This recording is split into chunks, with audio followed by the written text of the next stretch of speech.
Estas férias leve o Observador no bolso. Na praia, no campo ou entre viagens, acompanhe toda a atualidade sem limites. Assine com 40€ de desconto e habilite-se a ganhar uma estadia de 2 noites num dos hotéis boutique da Small Portuguese Hotels. Este verão, desligue da rotina, não da informação. Assine em observador.pt.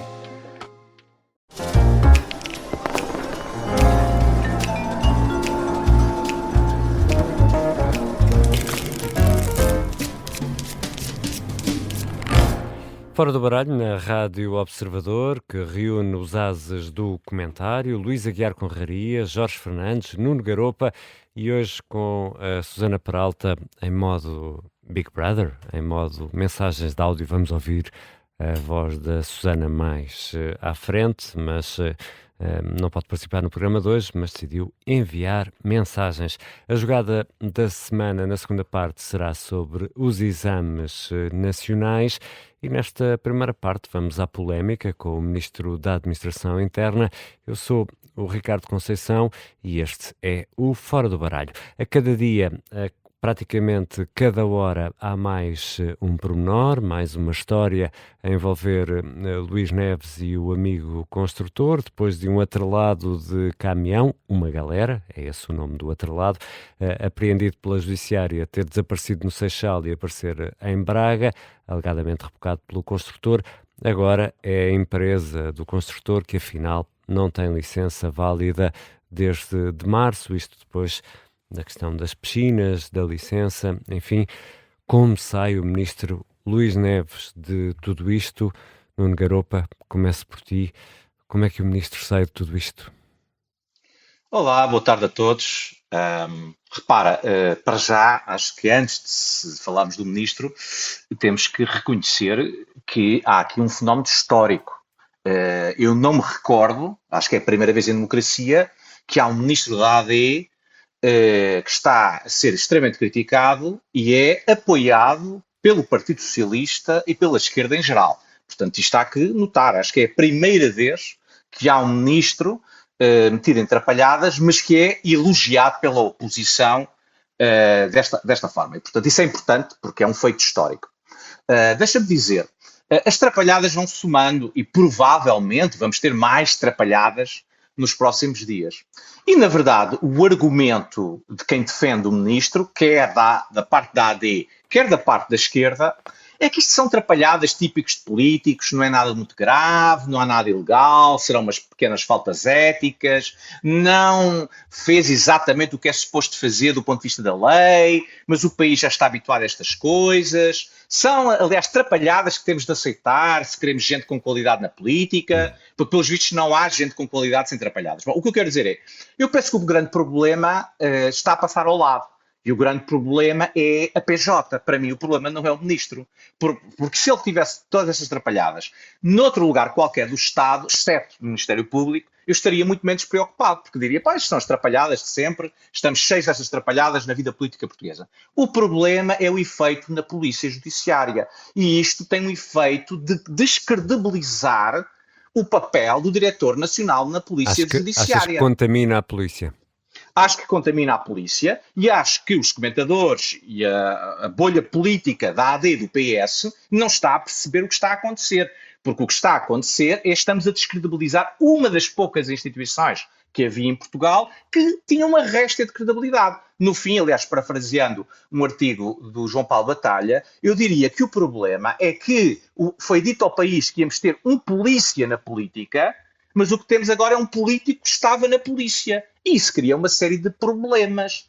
Acredito que o ministro possa sobreviver e parece-me claro, já das palavras que vou ouvindo ao governo e aos seus apoiantes, que vamos todos aguardar agora o inquérito na Polícia Judiciária e talvez um inquérito no Ministério Público, que depois pode acabar arquivado, e tudo isto, no fundo, o ministro sobrevive a todas estas atrapalhadas e nada acontece. E, aliás, não é novidade, pois Luís Montenegro é primeiro-ministro e sobreviveu atrapalhadas na Spino Viva. O problema é que, na minha opinião, isto afeta a credibilidade da Polícia Judiciária, como afeta a credibilidade de juízes, procuradores, a Polícia Judiciária, isto vai somando. e depois daqui a uns anos está tudo a chorar pela democracia e pelo populismo, porque não percebemos porque é que uma vasta parte do eleitorado já não acredita no Ministério Público, não acredita na Polícia Judiciária e não acredita nos tribunais. Portanto, aqui, para mim, mais que o caso particular do Ministro, é irresponsabilidade da AD, do Partido Socialista e de muita bolha mediática que não percebem o que estão a fazer à Polícia Judiciária. Propunha agora ouvirmos a mensagem que a Susana Peralta nos enviou. Então, eu ao Ministro da Administração Interna dou ouros pelo jackpot que lhe está a sair, não é? Quer dizer, eu até admito que muitas destas coisas sejam histórias mal contadas, mas de facto obras aparentemente sem recibo, em que enfim, os materiais houve recibo dos materiais, houve faturação, mas aparentemente não terá havido a totalidade dos trabalhos encomendados ao seu amigo construtor, que por outro lado era um construtor que ao mesmo tempo estava a construir para a PJ, mais uma piscina que era um tanque, mas afinal já é uma piscina e que nem sequer tem licenciamento, mais o facto das faturas estarem em nome da empresa da mulher, o que ele agora diz que a casa era para usar como alojamento local, mas quer dizer, até ver nós não sabemos, e estas histórias das empresas unifamiliares são uma forma conhecida de fugir aos impostos. E agora, mais esta história do outro lado, quer dizer, outra vez, isto podem ser só uma sequência, pode ser apenas uma sequência de histórias muito mal contadas, mas é um jackpot tão grande que eu não vejo melhor naipe para dar ao Ministro da Administração Interna do que ouros, e é evidente que, se de facto forem apenas histórias mal contadas, ele já devia ter vindo a público dar esclarecimentos para acabar com as especulações. Ficam os ouros da Susana Peralta. Recordo que estamos a fazer o Fora do Baralho em direto. São 7h18 de sexta-feira. Para quem nos ouve depois na rádio ou em podcast, mas na rádio nas repetições de sábado ou domingo, é que ter em conta que estamos a fazer o Fora do Baralho em direto à sexta-feira às 7h20. E Jorge Fernandes, o que é que tu pensas de tudo isto e destes casos, caso cada cavadela, cada minhoca? Sim, olá Ricardo, olá a todos. Eu acho que há que fazer uma apreciação política mais geral sobre tudo isto.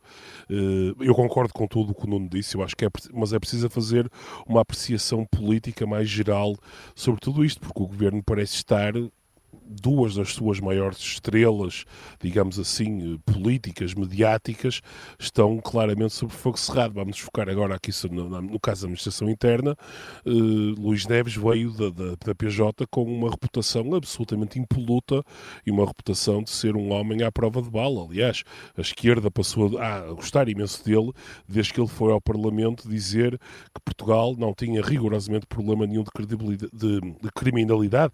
Aliás, é curioso, nós temos vindo a debater ao longo das últimas semanas, o Luís principalmente tem vindo a debater isso, que com o aumento da população em Portugal, o PIB per capita diminuiu, não diminuiu, enfim, todos estes debates que tem havido ao longo destes programas sobre isto, mas aquilo que sabemos também agora é que apesar do aumento bastante forte da população, aparentemente a criminalidade continuou a descer sob a égide de Luís Neves na PJ. Pronto, ele realmente tem que ter sido um diretor absolutamente fenomenal para, com um aumento de 1,5 milhão de habitantes em Portugal, não ter havido um aumento do crime reportado. Mas adiante. Sobre estas histórias... Ou seja, não só o PIB per capita terá descido, como garantidamente desceu a taxa de criminalidade. Pois, não sei se desceu, quer dizer, Luís, eu gostaria mais de dizer a taxa de criminalidade reportada. Está bem, pronto. Isso é que temos. Isso, exatamente, que eu acho que isso é sempre uma coisa importante, porque aparentemente por aquilo que estamos a descobrir, como o Ricardo estava a dizer, de cada cavadela, cada minhoca, a ética do senhor aparentemente é um bocadinho mais frágil do que aparentava ser. Não sei, quer dizer, eu estou apenas, e sempre alegadamente, claro, porque daquilo que estamos a ver, com o conjunto de histórias que estão a aparecer agora ligadas a Luís Neves, de facto, não são recomendáveis aceitáveis, nem são compatíveis com a imagem pública que ele tinha. E é uma imagem pública, como o Nuno disse, que põe em causa muitas coisas. Quer dizer, a imagem pública do Ministro da Administração Interna é algo muito precioso, porque é alguém que mexe com coisas e tem acesso a informações que não são propriamente informações menores. Terá acesso, quer agora, quer como quando foi diretor da PJ, terá tido acesso, imagino eu, a tudo o que é informação sobre casos que estão sob investigação, políticos que estão sob investigação. Portanto, eu imagino que ele neste momento tenha muito capital político para gastar para se salvar desta situação. E, portanto, veremos agora, mas de facto isto não é nada recomendável nem para o Ministro, nem para o Governo. Já vou ver que naipe é que reservaste. Queria ouvir o Luís Aguiar Conraria primeiro, ainda nesta primeira ronda. Deixa-me voltar aqui um pouco atrás, até um bocadinho na linha da argumentação do Nuno Garopa. Eu devo dizer que, como gosto que venham pessoas de fora da política, e especialmente pessoas que nunca pensaram em ser governantes, acho que nós, quando chega alguém nessas condições a um governo, devemos ser um bocadinho mais pacientes com aqueles pequenos pecadilhos que toda a gente comete. Como, por exemplo, quando se tem pequenas obras em casa, parte das despesas são pagas sem fatura, para não pagar IVA, e, portanto, sim, os materiais têm de ser incluídos, esse tipo de coisas, e, portanto, eu desvalorizo esse tipo de coisas. Claro que o Nuno Garopa tem razão quando diz, isto é mais ou menos aceitável numa pessoa normal, mas quando é um diretor da Polícia Judiciária, uma pessoa, de facto, aí espera que seja mais impoluto. Mas ainda assim, e com a história do tanque e da piscina e de não ter feito o licenciamento, pronto, de facto é um bocadinho mais grave por ser o antigo diretor da Polícia Judiciária, mas eu ainda assim, pronto, ainda que é aceitável, digamos assim, pronto, já com mais reservas, mas aceitável. Agora, a história do atrelado, que acho que foi encontrada em Barcelos e não em Braga, deixa-me aqui defender a honra de Braga. É no distrito. É no distrito, sim, mas deixa-me aqui empurrar isto para Barcelos. Sim, Barcelos e Braga não são a mesma coisa. Não são a mesma coisa. Portanto, isso de facto é uma história que está muito mal explicada. Quer dizer, tem de haver uma muito boa explicação. Eu percebo que não haja boas explicações. Foi aberto um inquérito para tentar perceber o que aconteceu. Exatamente. Eu percebo que não há boas explicações para as coisas, por exemplo, aquelas pequenas obras naquele barraco que ele tem no Alentejo, porque de facto ele não pode vir à televisão dizer desculpem lá, aqui houve 10 mil euros que paguei em notas para não pagar o IVA e para ser um bocadinho mais barato. Claro que não há boa explicação para isso, todos nós mais ou menos imaginamos que seja isto e cabe a cada um de nós valorizar ou desvalorizar a situação. A parte do atrelado que desapareceu do Seixal e que foi parar a Barcelos, é uma coisa que ou é muito bem explicada ou é muito complicado. Vamos, Nuno, tu não chegaste a dar um naipe, qual é o teu naipe para... Não, eu diria copas à Polícia Judiciária. Agora, em relação ao Luís Neves, deixa-me só acrescentar aqui uma coisa, que talvez por isso eu sou um bocadinho menos otimista que o Luís, é que o diretor da Polícia Judiciária supostamente está a investigar histórias mal contadas de uma série de outros políticos. E, portanto, ter a pessoa que anda a investigar as histórias mal contadas dos outros políticos, ele próprio, em histórias mal contadas, é muito complicado. Claro, isto tem outra questão aqui, que é, se ele não tivesse sido ministro e tivesse continuado diretor nacional da Polícia Judiciária, saberíamos nós destas histórias? Isto agora levanta um problema do escrutínio dos diretores nacionais e do nível de diretor-geral e subdiretor-geral, que afinal se calhar não estão tão escrutinados quanto deveriam estar e só são escrutinados quando chegam a ministros. Mas isso são outras questões que eu acho que nós podemos discutir mais abstratamente. Neste caso concreto, o meu problema é a pessoa que investigou os outros não pode vir dizer que não conhece a lei, não pode vir dizer que não sabia que era para fazer, que não sabia muito bem como é que isto funciona. Quer dizer, aqui é que eu acho que há um problema de inconsistência entre ser o diretor nacional da Polícia Judiciária e qualquer outro diretor-geral, presidente de Câmara, vereador, que tantas histórias temos dessas personagens aí pelo país fora, não é? Jorge, vamos ao teu naipe. Ouros, claro, porque isto envolve dinheiro e certamente eu acho que todos nós, e atira a primeira pedra quem não o tiver feito, já pedimos certamente serviços em casa sem fatura. Mas de facto isto aqui começam-se a acumular várias coisas e há aqui indícios um bocadinho estranhos, no mínimo.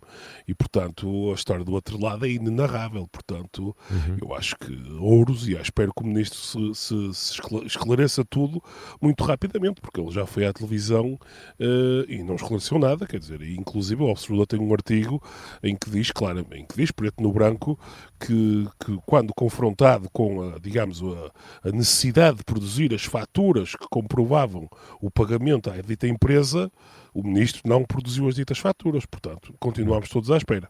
E Luís, também o teu naipe, e o comunicado da Judiciária, no fundo, confirma na história do atrelado que vai ser investigado. Como é que o atrelado vai do Seixal para Barcelos? E logo para casa ou para a empresa do amigo do ex-diretor da Polícia Judiciária. E, portanto, isso encaixa perfeitamente no meu naipe. Portanto, claramente, os amigos que Luís Neves deixou na Polícia Judiciária merecem copas. Portanto, ele deixou um monte de amigos na Polícia Judiciária que não lhe estão a fazer a folha e não estão a fazer nada com vingança. Portanto, amigos de Peniche, não é assim que se costuma dizer? Os amigos de Peniche, exatamente. Vamos já voltar para a segunda parte do Fora do Baralho, já daqui a pouco. Fica ainda um desafio aos ouvintes para partilharem pensamentos ou perguntas para o nosso episódio extra de domingo, em que um membro do painel responde aos comentários à vez. É muito fácil, basta enviar um e-mail para foradobaralho@observador.pt. Este fim de semana a resposta ou as respostas cabem ao Nuno Garopa. Na segunda parte vamos à jogada da semana sobre os exames nacionais. Esta sexta-feira foi um dia de ansiedade, com vitrinas vazias, um pouco por todas as escolas do país. Já vamos ouvir a análise dos nossos ases sobre os exames nacionais.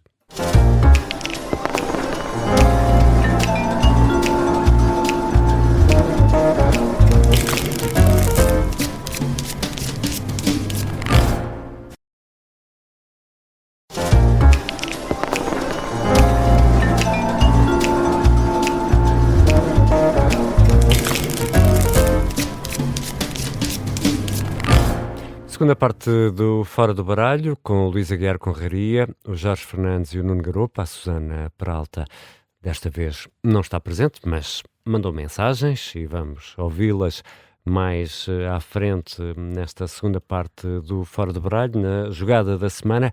Eu sou o Ricardo Conceição e na jogada da semana regressamos aos exames nacionais. São agora 7h35 de sexta-feira. Para quem nos ouve na repetição de fim de semana, é preciso dar esta nota, porque a esta hora já contávamos, a avaliar pelas declarações públicas do Governo, ter as notas nas vitrinas, mas ainda não temos. E antes de ir aos exames, vou começar por uma pergunta que nos foi enviada por Leonor Moreira, que nos enviou um longo e-mail, uma reflexão. É professora reformada, mas no fundo resume o e-mail numa pergunta e numa consideração, ambas muito diretas. Porquê é que Fernando Alexandre é considerado um ministro estrela? Para mim, quanto muito, diz, é um meteorito em queda. Luís Aguiar Conraria, queres renovar a tua declaração de interesses e ser o primeiro a responder à Leonor Moreira? Não vale a pena renovar a declaração de interesses. Portanto, isto agora está no podcast, basta ir ver o último podcast e é logo a abrir. Mas pronto, toda a gente sabe que sou muito amigo do Fernando Alexandre. Os meteoritos em queda são as estrelas, é aquilo que nós chamamos de estrelas cadentes, portanto não é propriamente incompatível com ser uma estrela. Quer dizer, porquê é que ele era a estrela? Bem, ele é a estrela porque começou o seu período de governação a resolver o problema dos professores de há muitos anos. Que tem a ver com a questão da reposição da carreira.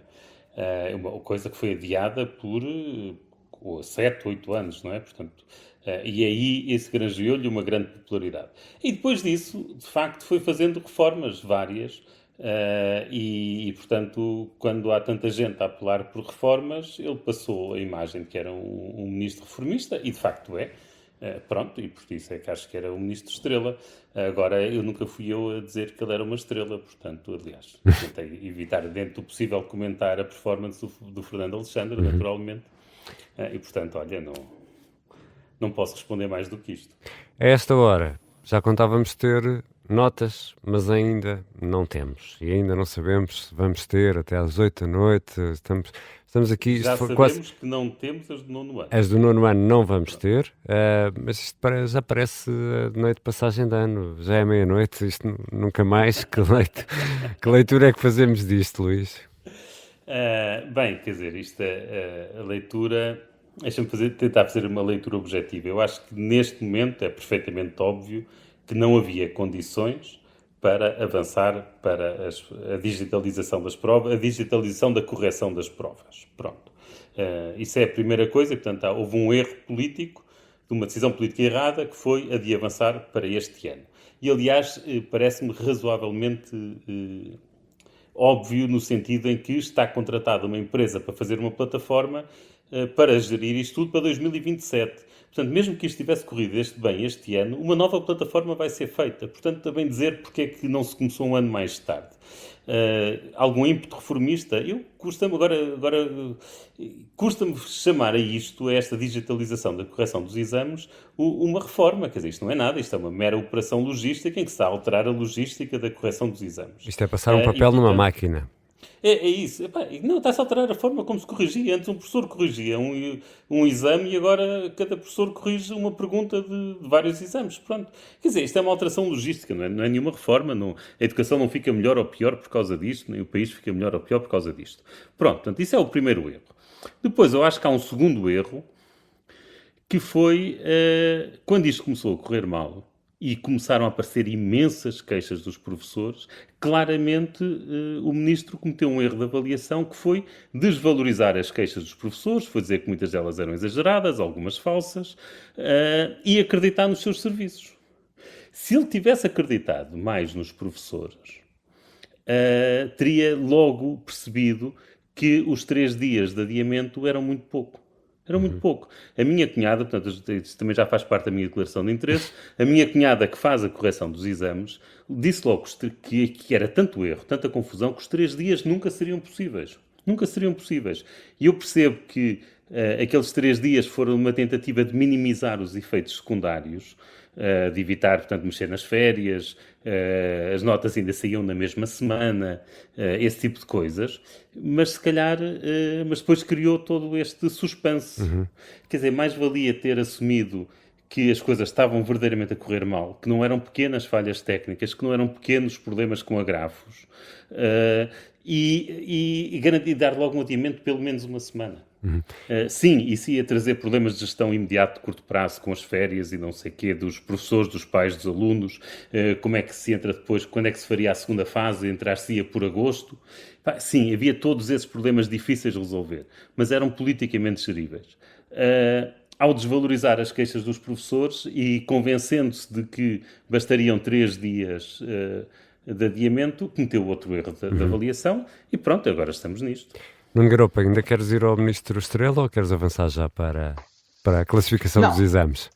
Não, deixa-me falar do Ministro Estrela, porque, vamos lá ver, há aqui uma coisa, enfim, o Luís tem feito a sua declaração de interesses, mas a verdade, vamos assumir, neste programa nós temos 4 ases e somos todos mais ou menos fãs do Fernando Alexandre. Portanto, se há programa onde estão pessoas que seriam, em princípio, bastante favoráveis a Fernando Alexandre, este é um desses programas. E, portanto, aliás, Fernando Alexandre, neste programa, na minha opinião, e da minha parte falo também, tem sido muito melhor tratado do que, se calhar, outros ministros deste ou de governos anteriores, com os quais não temos relações pessoais tão próximas. Agora, dito isto, é evidente que há aqui vários problemas que vão ter que ser esclarecidos. Eu concordo com tudo o que o Luís disse. Aliás, para mim não é claro neste momento.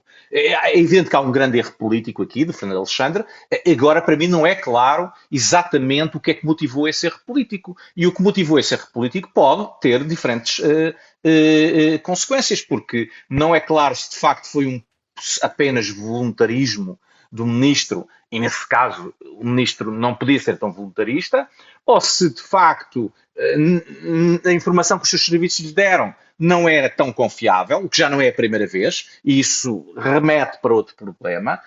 Se deveria ter delegado isto no secretário de Estado para precisamente resguardar se está numa posição política mais forte neste momento, esse é outro tipo de erro político, e portanto há aqui depois que esclarecer isso. Repara, eu apenas diria, para terminar, o que me parece que não funciona muito bem neste momento é as duas tentativas de spin da AD, e também a AD tem que fazer alguma reflexão. O primeiro spin que tem passado é, bem, isto é porque o Ministério da Educação está cheio de uma escardalha que é contra o ministro e que estão a boicotar e que criaram estes problemas todos ao ministro. Bem, a verdade é que o municipal antes de estar lá há 2 anos, a verdade é que as falhas técnicas são de uma empresa que foi da órbita do PSD e contratada por serviço do PSD, do governo, já com o PSD. Portanto, não podemos dizer que isto é a escardalha infiltrada e os professores estão a criar este problema. Isto, de facto, não cola com a realidade de maneira nenhuma. A segunda é esta frase de que isto é reformismo, tentativa e erro, estas coisas acontecem, só não erra quem não decide. Estou a citar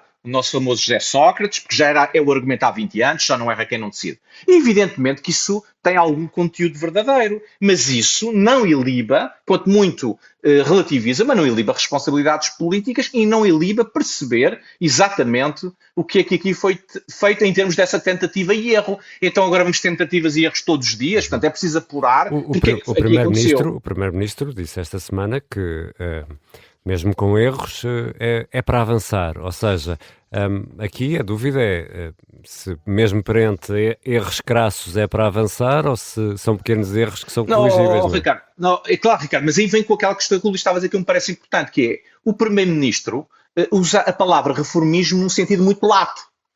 Quando eu acho que, tal como o Luís, nós estamos a falar de digitalização, eu até vou mais longe, tal como o Luís, já tenho feito isso na área da Justiça e do Ministério da Reforma do Estado, eu acho que simplifica tudo o que é simplificação processual, não são reformas.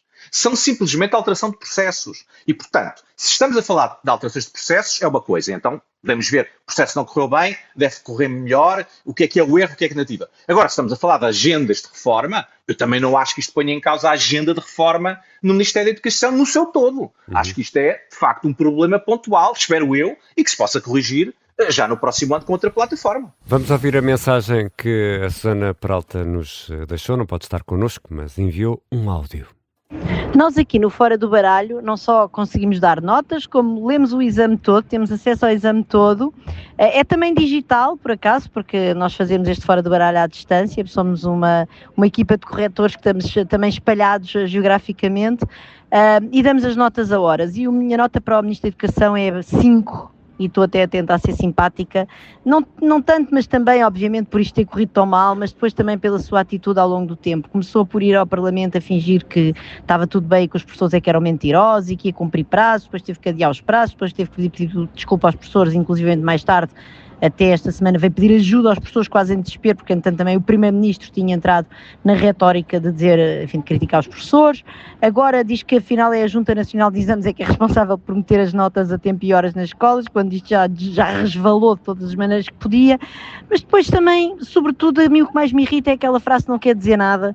Foi quando ele disse que isto não era uma decisão técnica, era uma decisão política. Ou seja, que o adiamento da entrega das notas e da fixação das notas não era uma decisão técnica, que no fundo os prazos até poderiam ter sido cumpridos, porém era uma decisão política para dar mais tempo e para o projeto, para o processo decorrer com tranquilidade e serenidade. E eu acho que então essa parece mesmo a tirar areia para os nossos olhos, porque é óbvio que não havia nenhuma maneira de dar as notas antes de sexta-feira à tarde, isto se elas forem dadas sexta-feira à tarde em todas as escolas.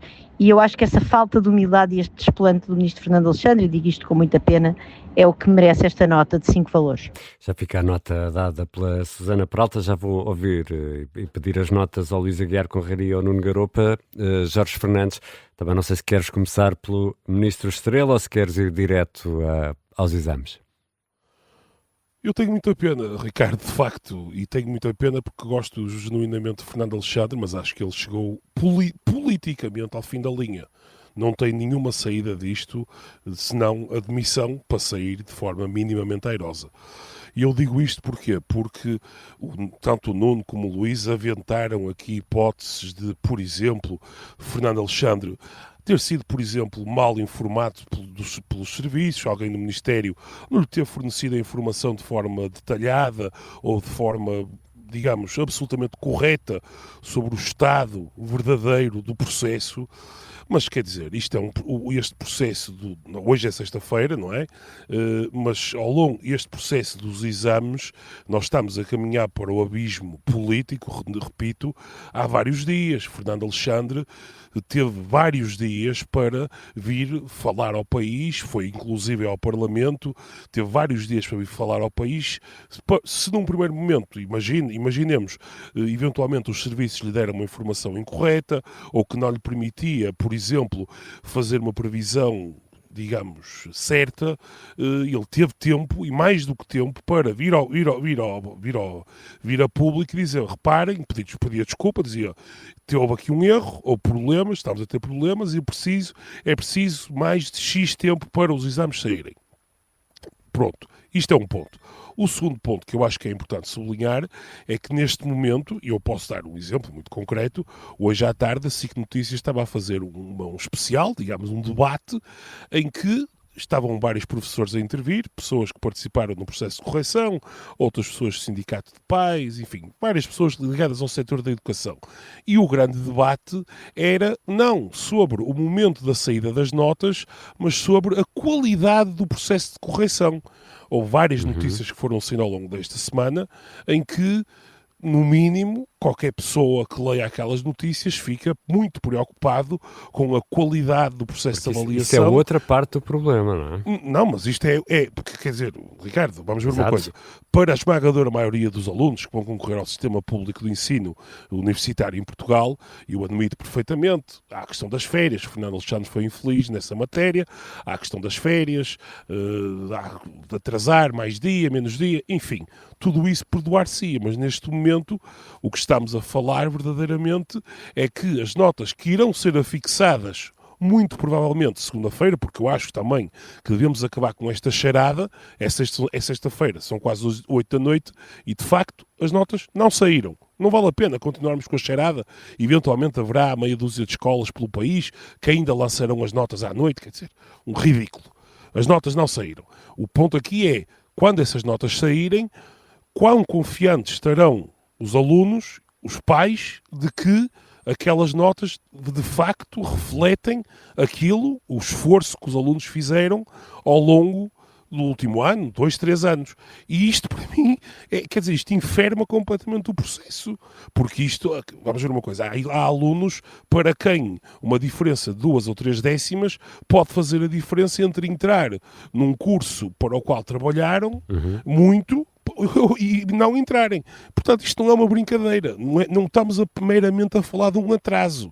E depois há aqui um terceiro problema, que é, se porventura, vamos supor o seguinte, se porventura muita gente de facto desconfiar que o processo teve problemas técnicos, que nem sequer são da responsabilidade do ministro, digamos assim, e se pedirem a revisão, o sistema entra em colapso, porque o sistema, inclusive de férias, de professores, da segunda fase de exames, etc., o sistema não está preparado para agora 60% ou 70% dos alunos pedirem uma reapreciação da prova. Não existe. Deixa-me dar aqui uma nota, estamos a fazer o programa em direto, isto para quem ouvir na repetição pode soar um pouco esquisito, mas é o que é. Estamos em direto sexta-feira à tarde e o Ministro acaba de chegar à SIC, onde dará uma entrevista nesta sexta-feira à noite, e disse à entrada que os prazos estão a ser cumpridos e que as escolas têm a obrigação de fazer chegar as notas aos alunos ainda hoje. Por falar em notas, Luís, que nota é que tu tens para Fernando Alexandre? Não há como dar boa nota ao Fernando Alexandre, mas eu acho que eu não consigo dar nota a um amigo, portanto eu queria aqui ficar, se calhar, por outro ponto, que era dar nota ao Luís Montenegro, que numa altura em que, na verdade, estávamos todos dependentes da boa vontade dos professores para estarem a corrigir exames à noite, a fazer madrugadas, a fazer noitadas para corrigir os exames, se sai com aquele discurso, acho que foi na quarta, a criticar os professores. Quer dizer, neste momento já é mais do que óbvio que não foi nenhum problema dos professores, quer dizer, e gerar a má vontade junto de quem tinha de resolver, de quem podia salvar o problema com um esforço descomunal que estava a ser pedido. Quer dizer, eu sei de um caso de alguém que nesse mesmo dia, na mesma noite do discurso de Montenegro, que recebeu a informação de que tinha era 268 perguntas para corrigir, sem ter conseguido aceder a elas, e que conseguiu aceder às provas às 5 da manhã e do dia a seguir, portanto começou às 5 da manhã a corrigir, e depois à hora do almoço ouviu as declarações de Montenegro. Quer dizer, ela não boicotou nada, foi até ao fim, mas obviamente não ficou feliz, não é?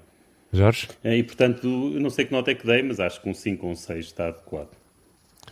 Pois eu tenho que reprovar Fernando Alexandre também, porque não há maneira, e deixa-me reiterar, Ricardo, aquilo que tu disseste, e, portanto, sobre as afirmações que ele fez à chegada aos estúdios da SIC, reitera novamente que ele ainda não percebeu, acho eu, ou se percebeu, não sei muito bem o que é que está a pensar, ele não percebeu o momento político em que está a viver. Portanto, é sexta-feira, são 8 da noite, e agora ele diz que a culpa não é dele.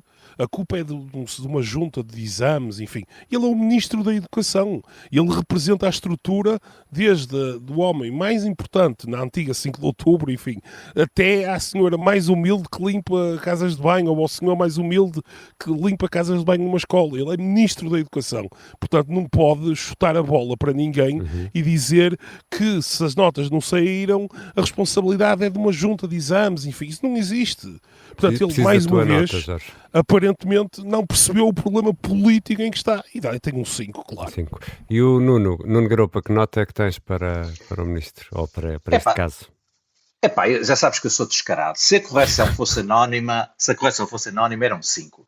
Mas como é o Fernando Alexandre, lá como dizia a ouvinte, dou-lhe o 9, que é para ver se vai ao oral, mas é para o Fernando Alexandre, é especial para ele. Porque se fosse anónimo, isto é um 5, não tinha muita hipótese, pá.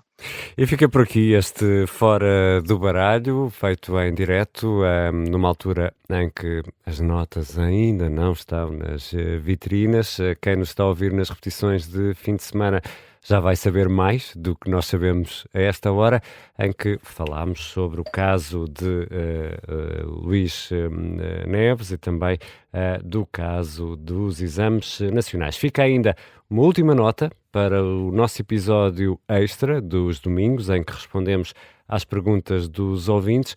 O endereço de e-mail é o foradobaralho@observador.pt.